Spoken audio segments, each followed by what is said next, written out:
G'day and welcome to another Mark Bishop show. The old cliche, nothing like a box of chocolates. Why? Because you never know what you're going to get. Do you recognize this lady on screen? Have a guess. Go on, see if you can. $40,000 question. She's famous. Maybe if you're too young, you might not know. I don't know. PETA founder, yes, President Ingrid NewKirk, celebrated her 75th birthday on June 11th. Now, this, of course, was produced. What's today? It's July 5th.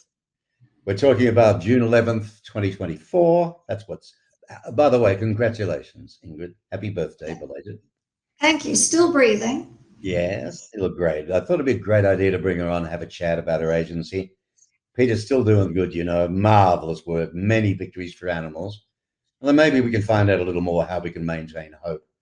There is so much cruelty and strife in the world right now.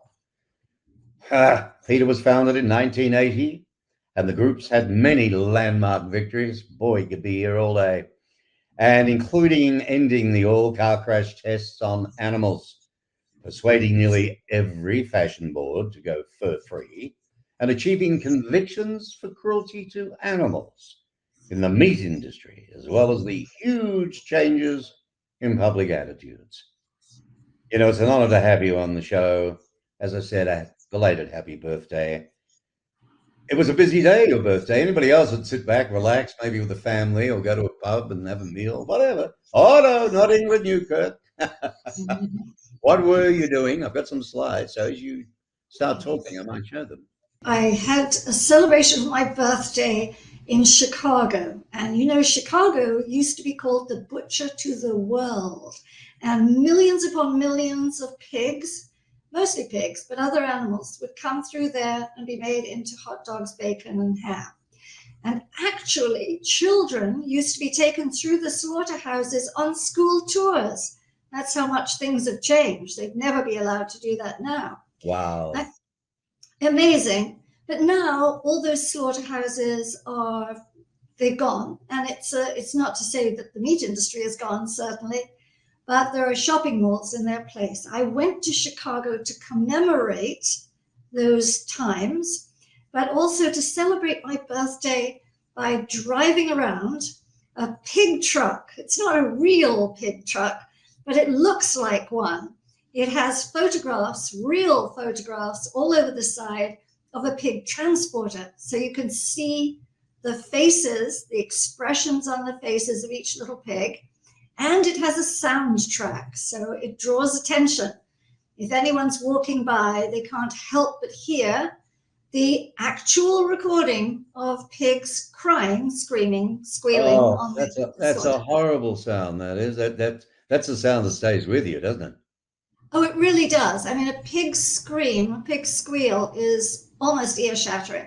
So Everybody would stop, everybody would have a look, and I had free vegan starter kits. You see that little green box, they're vegan starter kits to hand everybody, right? Which gives them recipes and tips and health pointers and so on. But then I went on and handed out hundreds of vegan hot dogs to people who adored them. There's that shot there. Wow, okay. And Mark, I found out something I didn't know, that Chicago has a rather unique way to serve a hot dog. They always use a sesame seed bun, and they put a dill pickle and hot peppers inside with all the fixins, including fresh tomatoes. So it was great. My vegan hot dog had all the fixins. Well, I tell you what, vegan, we're gonna get onto this. It's certainly becoming more popular.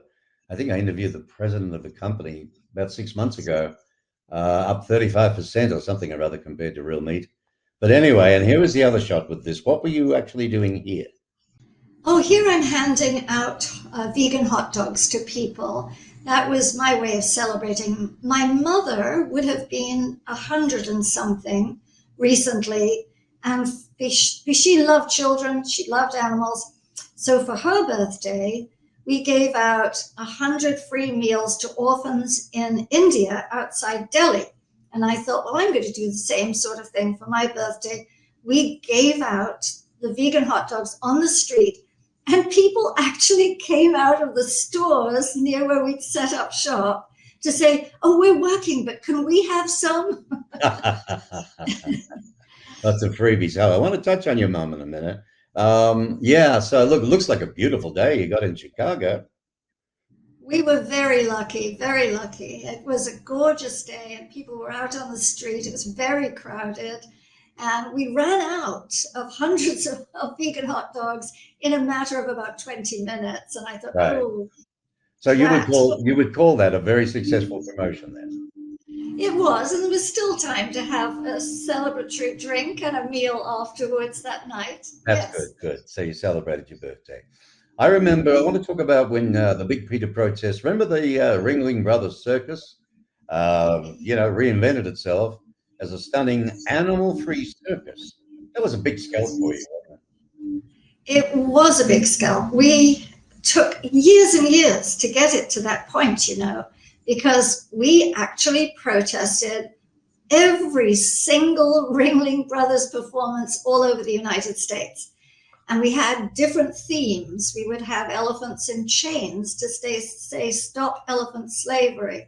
And we would have the bull hook, which we would show children going into the circus and say, this is what they use, sweetie, when they're training the elephants. And we were sworn at. We had things thrown at us. Parents were furious with us sometimes. But gradually, the light came on. And we had wonderful circus coloring books for the children about the free life of elephants out in the wild. Yeah. And eventually attendance dropped. We had a legal case through the United States Department of Agriculture, the Department of Justice, that showed that these baby elephants had died in Ringling's care and so on. And they decided enough's enough. So they folded the tent, disappeared. Now they're back, as you say, and there isn't a single animal in the show. It's acrobats and wire walkers and fire eaters and all human. Pretty incredible when you think about it. When the turnaround, a reinvention, pretty incredible, absolutely marvelous. Now I want to touch on the law that PETA helped pass, which allows the U.S. Food and Drug Administration to approve new medication. Share a little on that for us. Well, there's a long way to go, Mark, because back in the 1920s, when all these new drugs and substances were coming on the market, nobody knew how to test them for safety. And so some bright spark came up with the idea of let's force feed all these things to animals and see what happens. And of course, physiologically, animals are very different than us in key ways, so the effects on them don't necessarily translate. And we've lost a lot of good drugs because we've depended on the use of animals. And we've also had a lot of failures because of that. Their metabolism is different. They absorb things differently. So anyway, we have 19 scientists on board, and they work in every area, including toxicity, poisoning tests. And they all use alternatives, which are state-of-the-art, rather sophisticated means, not just jamming some substance down an animal's throat or smearing it on their back.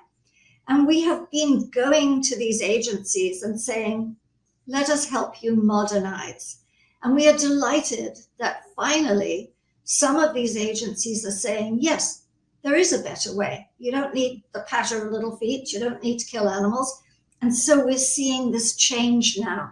And some of the agencies have said, we don't need to test on animals. We will use an in vitro test, a test tube test, and human data.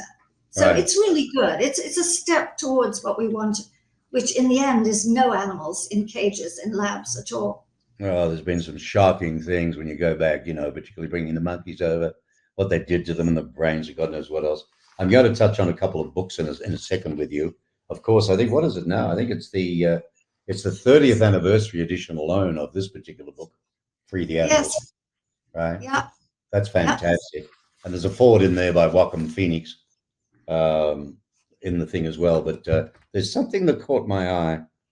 Let's have a look. Oh, there we go. Look at that shocking thing with the putty tat. See that? See the Yes, I brain? know. I do. That's a Only one cat with an example, folks, electrode. of the stuff that goes on. And there you are there with the little doggy. That's my doggy. That's Dixon. Isn't that funny? Oh, That's that's my exactly. Conchita, Conchita Ah! Marie. And this one here, I don't know if you can see it or not, but here we go, the poor monkey. You see all that when you were all dressed up with the monkeys behind the cage? Anyway, Yes. free the animals, fantastic. And what I'm going to do, if I may, I'd like to invite you to another show that I do called Nothing Like a Good Book. Ooh, And lovely. we're going to talk about a new book, Animal Kind. And you penned this with Gene Stone, correct? Yes, he was a great help. Okay. And Alec Baldwin, Ingrid NewKirk is an inspirational leader, a heroine in a world where animals are more threatened than ever. Ingrid is their champion. Wasn't that nice? Anyway, He's very kind. He's I'll very send you kind. an invite through Rachel, okay, and we'll get all that organized for you. And is Gene here in the States? I mean, you both can be on. He doesn't do shows really. He's a behind the scenes researcher, and he begs me, please take the interviews. Oh, okay. All right. Well, he, we'll do you, and we'll do that too. That's good because nothing like a good book is taking off. In fact, I had an author, Kevin Shuey, who was a heart surgeon of all things, a professional man, wrote a series of books, and boom, have they taken off? And a series, and Hollywood's picked it up. There's going to be a film. There's going to be TV series. God knows what. So you never know. so- Never know. You're like at a big city, as the saying goes. I want to talk sounds about India and the connection with your mother. Explain how that comes up. You weren't born in India, were you? no. I was born in England, but when I was about 7 and a bit, my father went to India. He was a navigational engineer. All right. And India thought that there was going to be a war with China. So everybody was very edgy. And he went over there because he designed bombing systems, believe it or not. And so my family went over to Delhi, and I was sent off to the hills, the everlasting snows, to school. But my mother, of her generation, didn't work. And she spent every waking moment as a volunteer. So she volunteered for Mother Teresa's orphanage, which was in Old Delhi. She volunteered for the leper colony. She volunteered for unwed mothers, took in stray animals, and so on. So that's the milieu I grew up in, with her saying, doesn't matter who suffers, it just matters if they suffer, what you can do about it. Yes. So what I get out of that, Ingrid, is that it must have helped shape your belief, your whole thinking, your whole thought process about life and the animals. It must have. It could only have done it. I wasn't aware of it. But, we would, when I came home from boarding school every year, I was home for 2.5 months every winter, and we would pack pills for the lepers. We would stuff cotton toys for the orphans. We would sell embroidery for the unwed mothers to raise funds for them because they'd been kicked out of their homes. And we had a garden full of rescued animals. My mother would stop on the street as we were going somewhere, and if we saw a dog who had mange or an animal being hurt, of course, we took care of them. So it could only have had an influence, but I was always drawn to animals. Well, I'm glad you did at the age when many of your peers they're really eyeing retirement, enjoying life a little. You still got your boots on the ground, no end in sight. You're running PETA, you've got hands on, you're writing books, you're giving talks, and you're protesting on behalf of animals. Now, there's something happening right now I think we wanted to touch on. Was it the bulls? Oh, yes, absolutely. Right now, it's the run up to the run in Pamplona, the big bull run, where people come from Australia, they come from Germany, they come from the US, all over the world, mostly young men who want to drink a lot. And they go to Pamplona and they run with the bulls if they're really feeling daring. Yes, you see coverage from news bits and so on. I mean, that's stupid to me. That's dangerous. Well, many of them get hurt, and every year somebody dies or loses a limb. But of course, the big problem is the poor bulls. They are big and they're fierce, but they're stampeded, they're petrified. And That's they what I was sleep. going to say. For the bulls, let's look at their side of it now. They must be petrified. They just know what they've got to get from A to B. Are they just, Yes. is that where they're aiming at and running, and anything in the way, look out? Yeah, and it's cobblestone streets. So Yes. they're giant hulk. They're slipping and they're sliding as they come around with men chasing them, men in front of them, people with all sorts of things waving at them. And they stampede to the bull ring. And every single one of those bulls, and many of them fall, but those bulls later that night, every night of the Pamplona Bull Run, will of course be stabbed. Picador will come along and stick a spike in their backs and their necks, and they will have their ears cut off. They will be, I mean, imagine this happening to a dog. Yes, Imagine exactly. if they had stampeded dogs down to the dog ring, and then they tormented them and stabbed them and did all these things. Nobody would allow it. So we are saying one thing is the church, the Roman Catholic Church, has for years had priests bless the bullfights.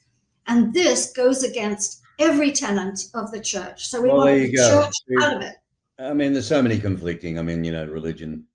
I mean, at the end of the day, though, since when was the bull run started? How many centuries does it go back? How traditional is it in that part of the world? I mean, it must be hard, Ingrid, to look when your heart, gets tugged to save the bulls. But here's something that the people and somebody could say, look, keep your nose out of it. That's their world. They've been doing it for thousands of years. That's their tradition. Who are you to come along and try and change something or stop it, for that matter? Well, I want to stop my fellow human beings from disgracing themselves, showing that they can't think and being callous. Because if we think we're the thinking animal and we believe that we have compassion, and we teach our children the golden rule, do unto others as you would have them do unto you, then what in God's name are we doing, torturing a bull or wearing a fur coat or even eating a hot dog when we look at the slaughterhouse? So we just need to get over ourselves, don't we, Mark, and look deeper. I think we do. I think the older you get to, the more you appreciate what, animals on the planet. We're all one. We're all connected in a different way. Ingrid, these days the demand for vegan food has skyrocketed. You must be happy about that. Yes, and plant-based milks too. There's such a luxury selection of those. No matter what you like, vanilla, chocolate, macadamia, oat, rice, it's just a ludicrous amount of choice. And I know a lot of people are turning to plant milk, not because of animals, but because of health. They're worried about cholesterol and they're worried about heart attack. So I'll take it. I don't really care why anybody changes, although I'd love to think that we're a compassionate species. But, Well, it'll get that way because let's face it, looking ahead as a futurist in some ways, we're going to be on other planets. Mars will be the first. What food are we going to eat? How's it going to be? We're not going to take cows up there, are we? You were the subject of HBO's award-winning documentary, I Am an Animal, and was named one of Forbes' 100 most powerful women. How do you feel about that?